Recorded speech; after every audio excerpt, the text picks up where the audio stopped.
৯৫ ভাগ মুসলমানের দেশ, আর আমরা মুসলমান হতে পারলাম কই? এটাই কি আমাদের মুসলমানের দায়িত্ব ছিল?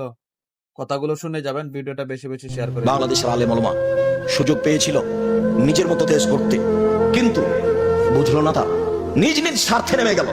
তারা যদি নিজ স্বার্থ ত্যাগ করে বাংলাদেশের মাটিতে পরামর্শের ভিত্তিতে নেতা নির্বাচন হবে এই পদক্ষেপ যদি তারা হাতে নিত, তাহলে যারা গাদ্দারি করেছে করবে এরা সুযোগ পেত না। কিন্তু আমি আর আপনি তো সুযোগ নিলাম। ছেলেগুলো জীবন দিল, মানুষগুলো জীবন দিল।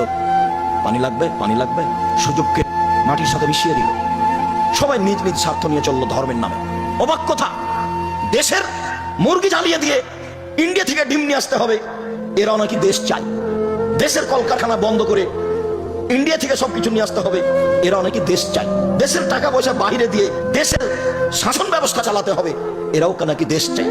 এর চেয়ে ধোঁকাবাজি, এর চেয়ে মুনাফেকি, এর চেয়ে জুয়াচুরি, এর চেয়ে শয়তানি আর কি হতে পারে?